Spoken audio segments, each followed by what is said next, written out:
Assalamualaikum warahmatullahi wabarakatuh. Alhamdulillahil qail wa ma arsalnaka illa rahmatan lil alamin. Wassalatu wassalamu ala sayyidil mursalin wa ala alihi wa ashabihi wa man da'a bi da'watihi ila yaumiddin. Saudara pengurusi yang berbahagia, Rektor College University Insaniyah yang diwakili oleh teman lama saya, Profesor Dr. Amin Abdurrahman Al-Jarumi,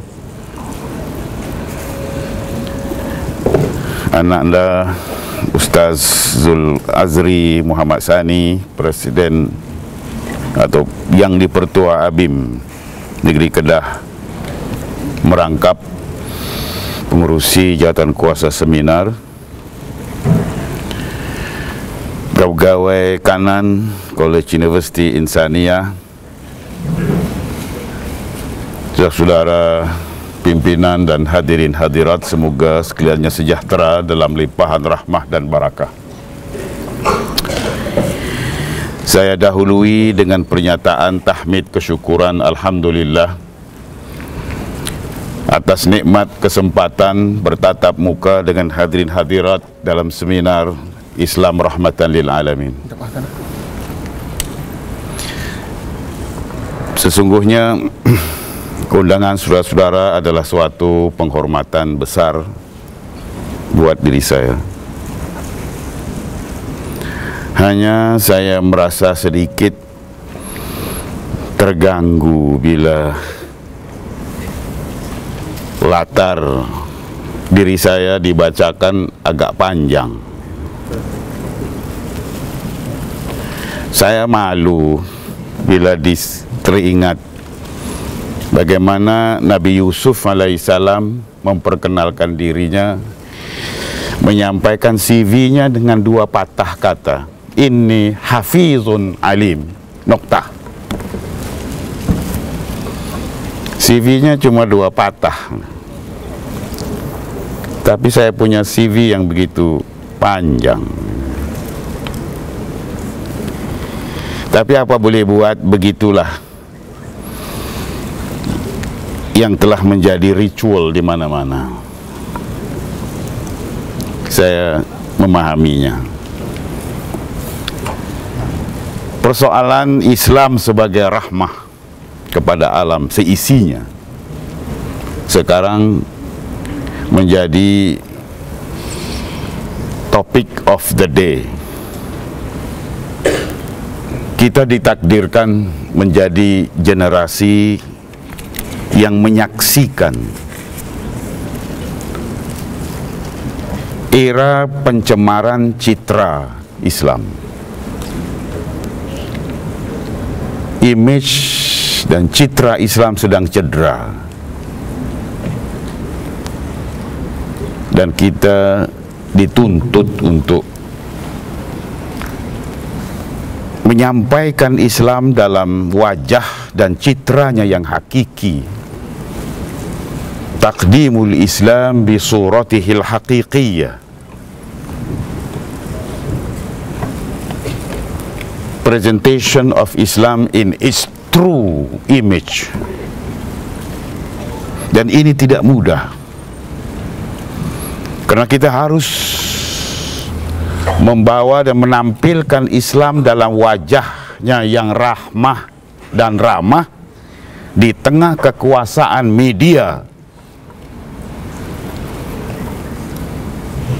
Memang zaman yang disebut sebagai zaman pasca modern atau postmodern adalah zaman yang ditandai oleh kekuasaan dan keleluasaan media sebagai image maker.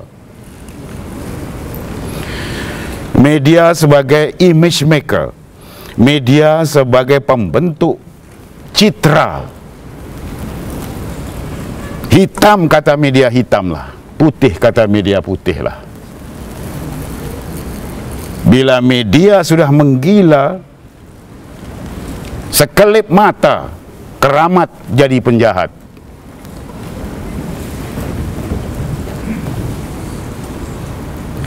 Dan umat Islam sedang dimangsakan oleh media. Umat Islam yang dimangsakan, ditindas dan diperas, dihempas dan dipulas di mana-mana.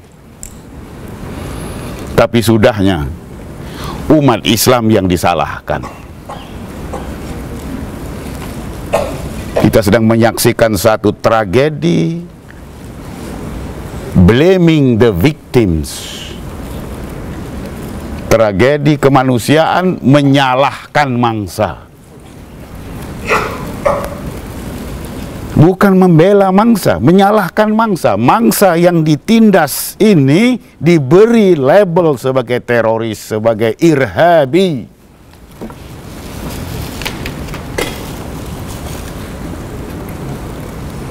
Ini semua adalah bahagian daripada permainan dunia barat yang selalu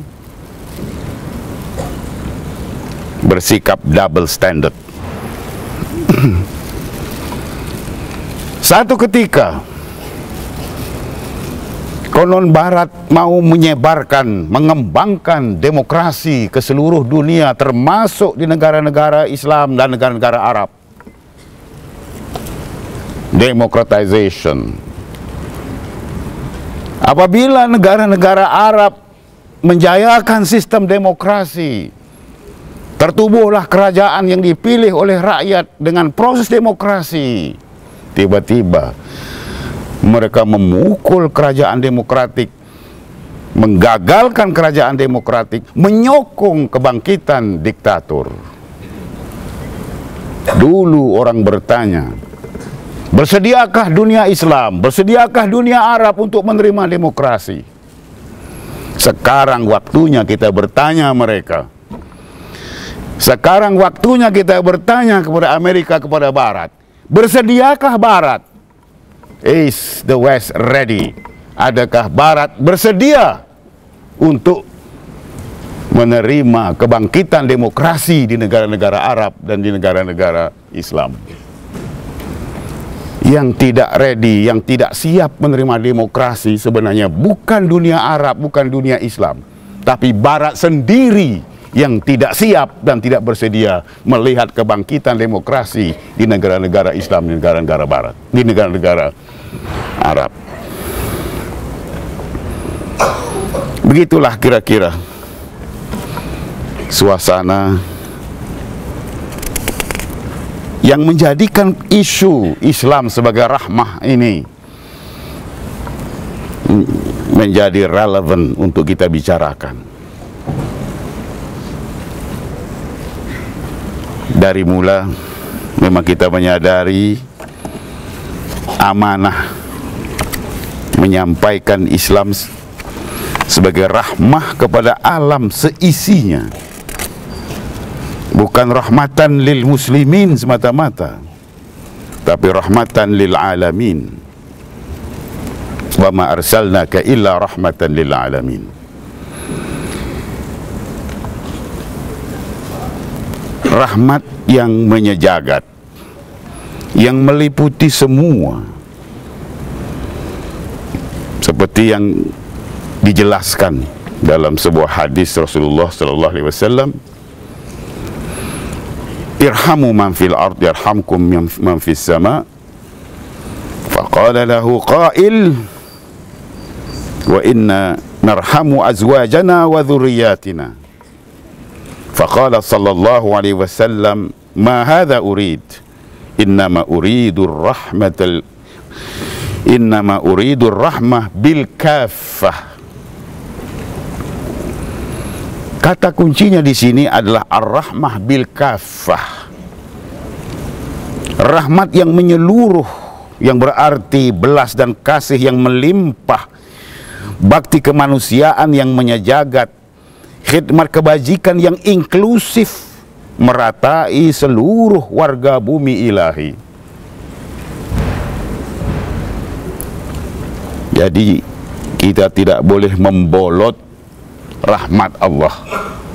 Rahmat Allah harus dikembangkan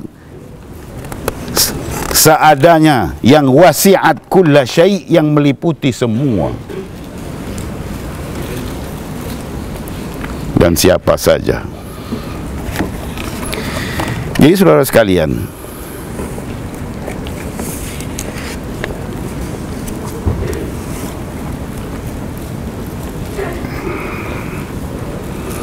karena itulah maka orang-orang dakwah selalu mengingat hakikat bahwa Islam adalah insaniyatud dakwah wa alamiyatul risalah. Apa yang dimaksudkan dengan Islam yang insaniyud dakwah?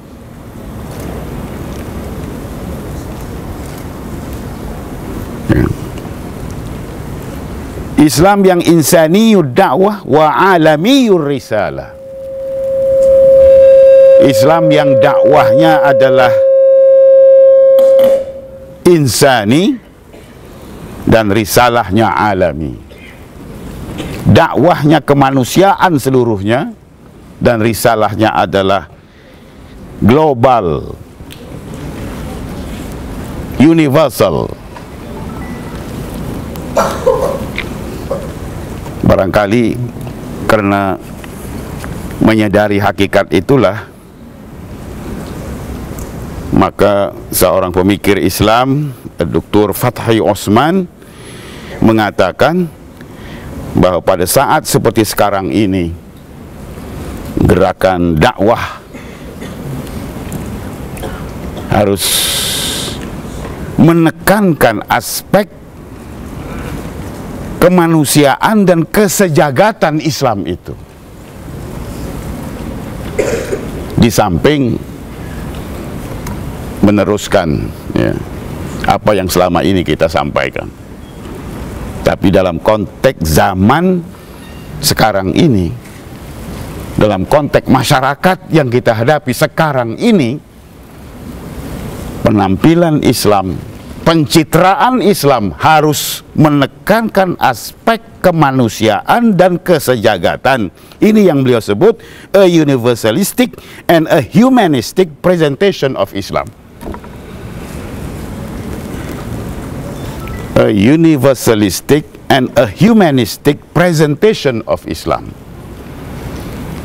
Penampilan Islam dalam wajah kemanusiaan dan kesejagatannya. Ini sebagai usaha menerjemah rahmatan lil alamin dalam pengembangan dan pembinaan citra Islam, wajah Islam, image Islam yang sebenarnya.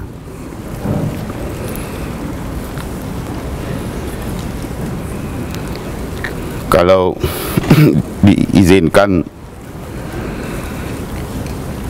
saya ingin menarik perhatian Anda kepada satu kisah di zaman Rasulullah SAW. Kisah yang barangkali semua orang tahu, tapi bagaimana tafsiran kisah ini dalam konteks rahmatan lil alamin, yaitu kisah Badui yang kencing di masjid. Saya percaya kebanyakan kita tahu kisah itu. Cuma persoalannya bagaimana memaknainya. Bagaimana Rasulullah melayani Badui yang kencing di masjid. Ya. Pertamanya, pelayanan Rasulullah yang penuh rahmah. Yang keduanya,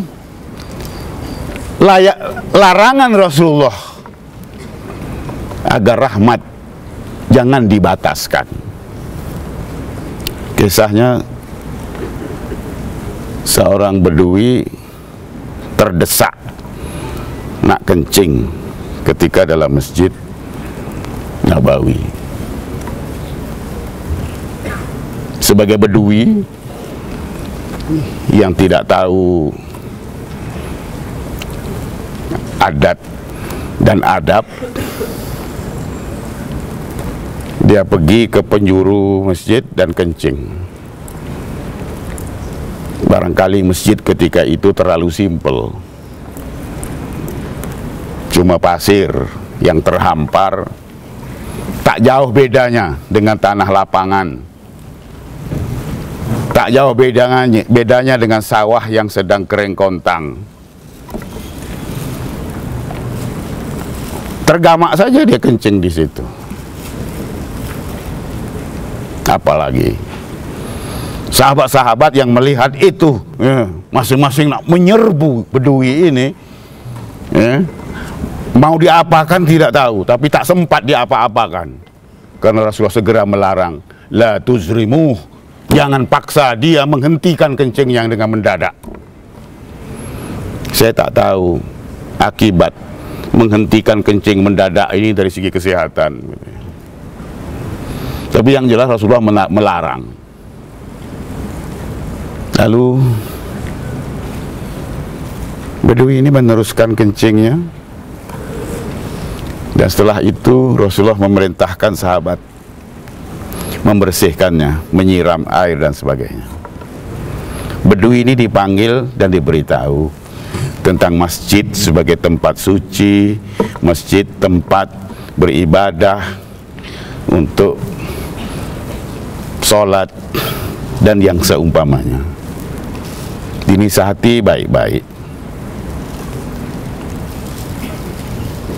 sehingga bedui merasa terharu dapat merasakan perbedaan pelayanan di antara sahabat-sahabat Nabi yang mau menyerbunya tadi dengan kehalusan dan kesantunan Nabi SAW melayani beliau. Lalu beliau berdoa, lalu tiba-tiba beliau berdoa, ya Allah, rahmati aku, rahmatilah Muhammad, dan jangan rahmati mereka tadi yang nak menyerbu aku tadi. Rasulullah mengatakan, jangan kau bataskan rahmat Allah. Rahmat Allah adalah untuk semua. Jangan kau bataskan untuk engkau dan aku saja. Semua orang harus dan seharusnya dapat berkongsi rahmat Allah yang maha luas, yang wasi'at kulla syai' itu. Jadi rahmat Allah itu maha luas. Dan Rasulullah SAW itu adalah jelmaan Nabi Rahmah yang melayani manusia dengan penuh kasih sayang dan sangat memahami masalah bedui yang memang dia orang bedui, dia tidak tahu adat, tak tahu adab. Layanan Rasulullah tentu akan lain kalau yang kencing itu bukan bedui. Andainya yang kencing di masjid itu seorang menteri, barangkali Rasulullah sudah perintahkan kau berhenti jadi menteri. Sebab dia menteri, tak patut dia tak tahu adat dan adab. Tapi oleh karena yang kencing itu bedui, maka Rasulullah melayaninya seperti itu. Begitulah Nabiur Rahmah, Nabi Rahmat itu melayani manusia dengan penuh kasih sayang dan cukup mengerti tentang umat dan manusia yang dilayaninya. Hadirin sekalian, kita juga ditakdirkan menjadi negara Malaysia yang majmuk, Dan pada hemat saya, Malaysia adalah daerah paling strategik untuk menerjemahkan rahmatan lil alamin dalam realiti kemajmuan Malaysia. Dan ini telah dibuktikan dengan jayanya oleh generasi silam. Generasi silam, generasi muslimin silam telah berjaya menerjemahkan Islam sebagai rahmah lil alamin itu dalam realiti kemajmuan daerah alam Melayu. Daerah alam Melayu yang unik dengan kehadiran hampir seluruh dan semua tamadun dan agama besar dunia.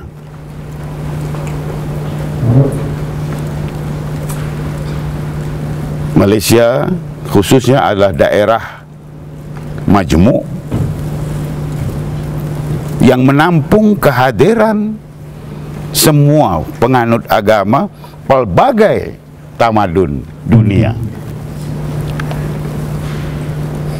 Dan selama ini telah terbina kehidupan harmonis, saling mengerti dan saling memahami. Tidak ada konflik antara agama atau antara tamadun. Dan semua ini adalah berkat sikap tasamuh kaum muslimin pribumi rantau ini. Orang Hindu boleh hidup dalam keadaan selesa. Orang Kristen boleh hidup dalam keadaan nyaman. Orang Buddha boleh hidup dalam keadaan aman. Dan saya mengatakan, semua ini tidak mungkin terhasil tanpa sikap at-tasamuh ad-dini, tanpa kesadaran Islam sebagai rahmah kepada alam seisinya dari penduduk muslimin pribumi.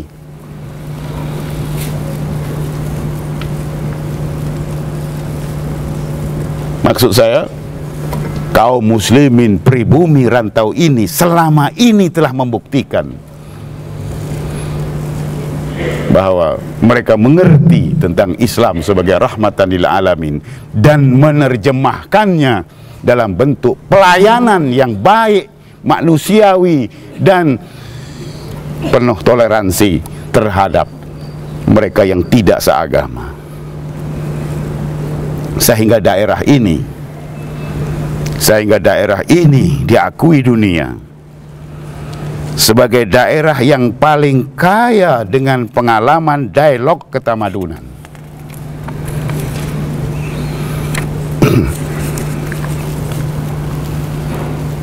Apabila orang berbicara tentang civilizational dialogue, al-hiwar al-hadari, dialog antara tamadun, maka daerah yang paling layak untuk tampil dengan kekayaan pengalaman dialog antara tamadun dan antara agama itu adalah umat Islam daerah ini.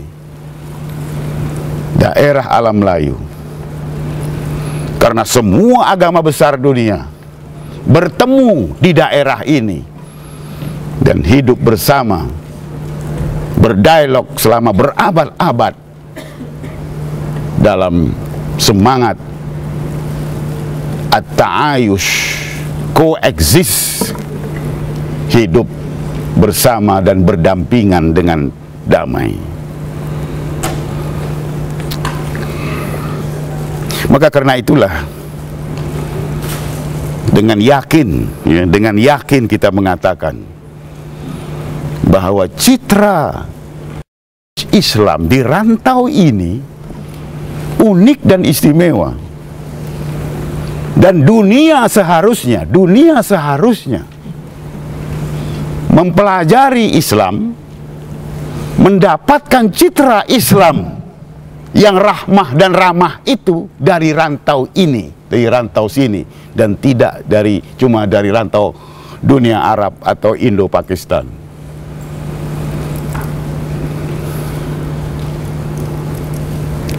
Andainya dunia mendapat gambaran Islam itu dari rantau sebelah sini, saya pikir kesannya akan sangat lain. Mereka akan mendapati image dan citra Islam yang lebih sejuk, yang lebih harmonis, yang lebih rahmah dan lebih ramah berbanding dengan wajah Islam di rantau-rantau dunia yang lain. Tapi kenapa orang tidak melihat rantau ini?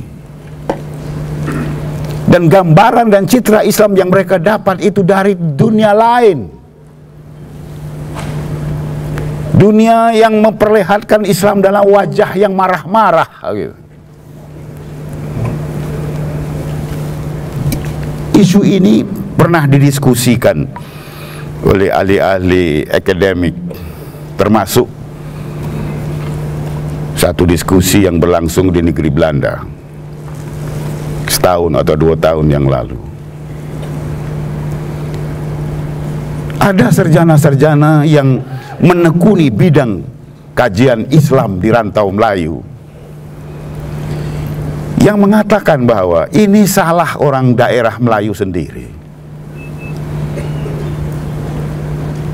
Umat Islam di rantau Melayu yang berjaya mencipta wajah dan citra Islam yang ramah itu tiba-tiba malu-malu untuk menampilkan Islam, wajah Islam di rantau ini kepada dunia.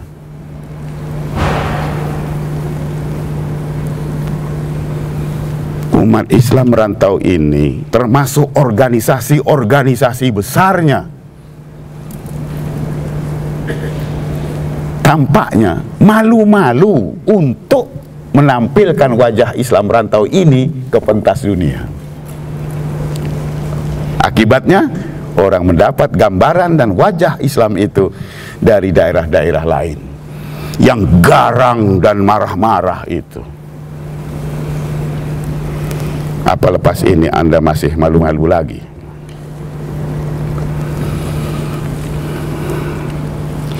Jadi saudara sekalian, kembali kepada isu pendekatan humanistic and universalistic presentation of Islam yang menepati makna ar-rahmah bil kaffah tadi. Maka dalam masyarakat seperti masyarakat majmuk di Malaysia, mungkin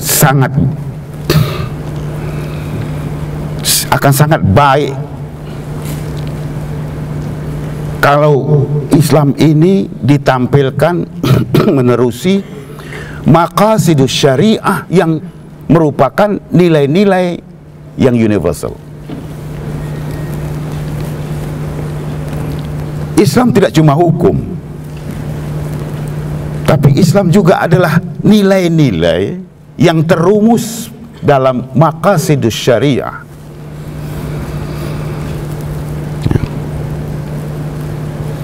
Dan maqasidus syariah itu universal, diterima oleh semua agama. Selama ini barangkali pendekatan kita terlalu menekankan hukum sehingga kita lupa untuk menyerahkan nilai-nilai, values, al-qiyam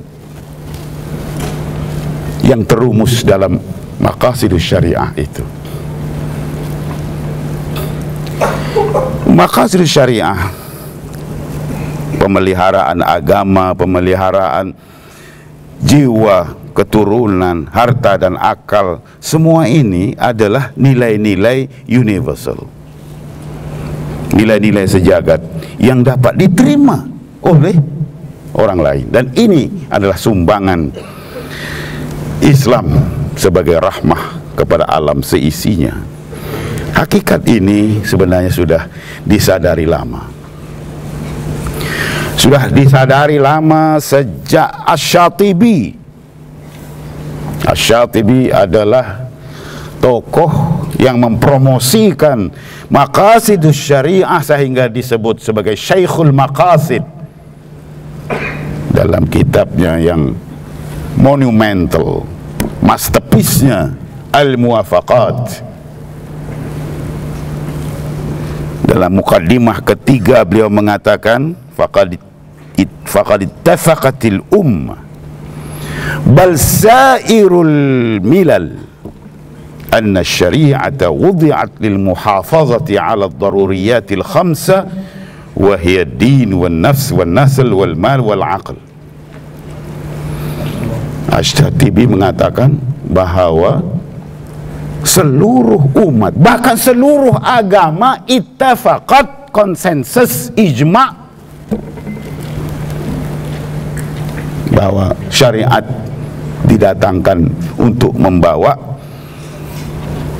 objektif-objektif ad-daruriyatul khamsah, daruriyat yang 5, yaitu melihara agama, jiwa, keturunan, harta, dan akal. Apabila Asy-Syatibi mengatakan faqad ittafaqatil ummatu bal sairul milal, berarti ini adalah nilai-nilai universal.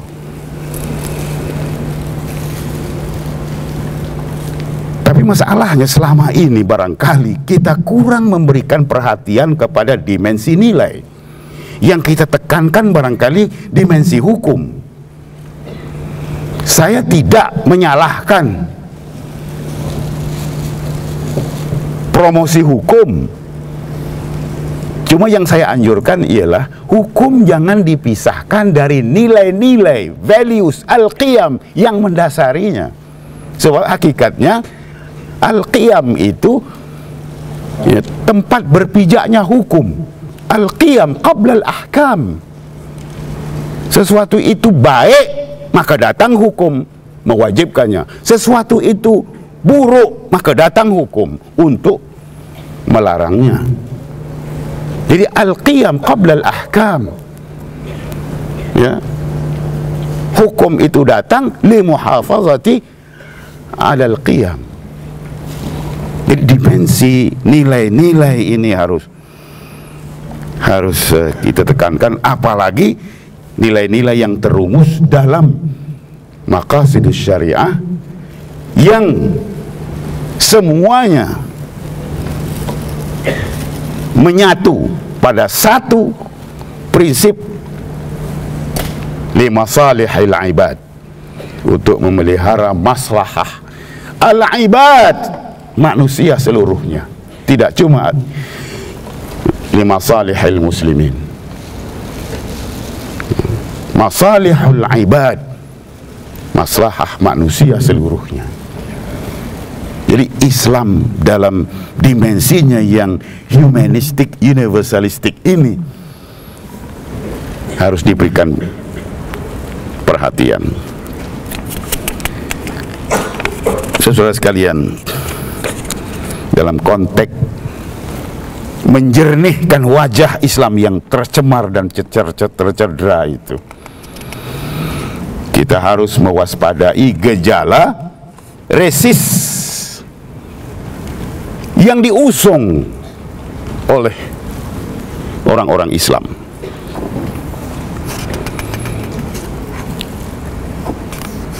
Sentimen perkauman kadang-kadang diperangi, tapi bila terdesak dihidupkan semula. Ya. Yang dilawan oleh Islam yang rahmah lil alamin ini tidak cuma asabiyah jahiliyah, tapi juga faham resis, faham perkauman, sentimen perkauman modern yang selalu didefinisikan sebagai the belief that one's race is superior to another's, and conversely that another race is inferior. Belief, kepercayaan tentang keunggulan sesuatu bangsa. Ini yang harus diwaspadai. Atas semangat itu, saya ingin menganjurkan supaya orang Melayu Muslim melakukan satu pengorbanan. Melakukan satu pengorbanan,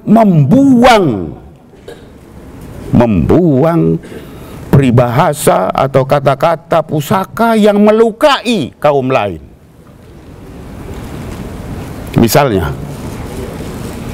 Misalnya kata-kata pusaka, kalau berjumpa ular dengan keleng, ya, kalau jumpa ular dengan keleng, bunuh mana dulu? Bunuh keleng dulu. Saya mohon pengorbanan dan jiwa besar bangsa Melayu agar kita tinggalkan kata-kata ini, karena ini sangat melukai bangsa lain, kaum lain, dan tak sesuai dengan Islam yang kita sebut rahmah lil alamin. Kita takkan rugi kehilangan satu kata pusaka ini, karena kita adalah bangsa yang cukup kaya dengan pepatah petitih. Masih ada ribuan pepatah petitih yang mengandungi wisdom, kebijaksanaan, kebujanggaan, dan kita takkan rugi menghilangkan yang satu ini. Demikian juga kepada ustadz-ustadz para fuqaha, ahli-ahli fikih, saya mohon pengorbanan Anda supaya jangan dipakai lagi istilah dalam fikih munakahat Cina buta. Ya. Dari mana datangnya istilah Cina buta ini? Kalau memang dia buta, kenapa mesti Cina? Kan masih banyak makhluk-makhluk lain yang buta. Sebut saja kambing buta, atau kucing buta, atau babi buta sekalipun. Tapi jangan Cina. Dalam teks Arab, dalam teks asli Arab, mana ada istilah Cina buta? Istilah muhallil itu dari mana datangnya Cina? Saya tak pernah jumpa kitab fikih Arab yang menyebut as-sinul a'ma.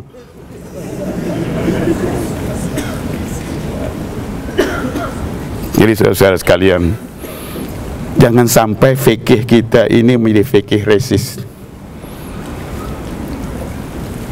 yang barangkali secara tidak sadar kita telah membina fikih resis ini secara tidak sadar. Kecil-kecil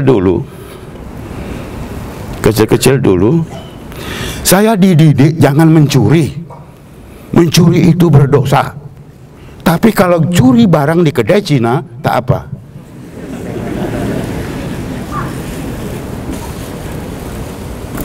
Itu fikih yang diajarkan kepada saya kecil-kecil dulu. Ini fikih resis. Dari mana datangnya, saya juga tidak tahu. Di dalam semangat rahmatan lil alamin, mari kita lakukan satu pengorbanan demi amanah rahmatan lil alamin. Kita hayati watak ar-rahmanir rahim, ya. Kita berbuat baik kepada orang. Dalam Al-Quran disebut tentang kewajiban membalas kebaikan dengan yang lebih baik atau sekurang-kurangnya sama, ya. Fahayu bi ahsana minha aw rudduha. Semangat ini, ya, yang terkandung pada pesan ilahi ini tidak cuma dari segi berbalas ucap hormat, tapi dalam melakukan kebaikan. Umat Islam jangan sampai kalah dengan orang lain.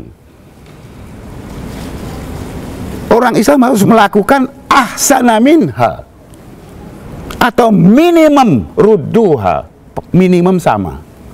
Jangan sampai kalah dengan orang lain dalam melakukan kebaikan. Saya katakan bahwa umat silam telah berjaya menghayati rahmah itu dalam bentuk nilai-nilai kesantunan Melayu yang terpancar dari penghayatan Ar-Rahmanir Rahim, sifat Tuhan yang dikedepankan. Tuhan punya nama yang sangat banyak, tapi yang dikedepankan adalah Ar-Rahmanir Rahim. Dan Ar-Rahmanir Rahim itu harus dihayati sebagai watak manusia dalam rangka at-takhalluq bi akhlaqillah, berakhlak dengan akhlak Allah. Saya pikir generasi silam telah berusaha untuk menghayati nilai-nilai kesantunan bangsa yang diperah dari nilai-nilai Ar-Rahmanir Rahim, sehingga terungkaplah kata-kata tradisional yang sangat indah, yang mencerminkan nilai-nilai kesantunan Melayu yang dijiwai semangat rahmah. Saya bacakan: dada lapang, pikiran panjang, pantang berbual memburukkan orang, pantang bercakap, lidah bercabang, pantang menumit dari belakang. Menumit dari belakang artinya pukul curi. Hati bersih, pikiran jernih. Jangan dicari dalam teks itu, tak ada. Ini saya bawa berasingan. Hati bersih, berpikiran jernih. Sayang tidak memilih kasih, marah tidak mencari selisih. Bila duduk, duduk berguru. Bila tegak, tegak bertanya. Bila bercakap, cakap beradat. Bila diam, diam berisi. Bila berjalan, mencari kawan. Bila musyawarah, mencari muafakat. Bila menghukum, mencari adil. Hidupnya memegang wakil, matinya memegang amanah. Ke laut tidak akan hanyut, ke darat tidak akan sesat, ke hulu tidak akan berseteru, ke hilir tidak membazir, ke gunung tidak bertarung, ke lembah tidak terhina. Yang sakit dijenguk-jenguk, yang senang dijelang-jelang, yang dekat diingat-ingat, yang jauh ditinjau-tinjau, yang kaya disapa-sapa, yang susah dipapah-papah, yang berat sama dipikul, yang ringan sama dijinjing, hati gajah sama dilapah, hati kuman sama dicecah, dan seterusnya. Dan ini dipertentangkan dengan perangai buruk yang jauh dari sifat rahmah dan ramah yang ditolak oleh bangsa. Beriman di mulut, hati berlumut. Beriman di lidah, hati menyalah. Lidah bercabang, langkah menyilang. Tamak harta, mabuk dunia. Loba pangkat, lupa akhirat. Kemaruk puji, lupa diri. Ke tengah memfitnah, ke tepi mendengki, ke laut menghasut, ke darat mengumpat, ke hulu menipu, ke hilir menyindir, ke atas mengampu, ke bawah melapah, ke gunung menyombong, ke lurah menyumpah. Berkawan dengan setan, berguru pada nafsu, beraja pada selera, bersahabat pada maksiat. Dalam musyawarah berbantah-bantah, dalam berunding tuding menuding, dalam helat cacat mencacat. Sesama keluarga laga melaga, sesama kawan makan memakan, sesama sahabat sebat menyebat, sesama bangsa paksa memaksa. Terima kasih atas perhatian semua. Wassalamualaikum warahmatullahi wabarakatuh.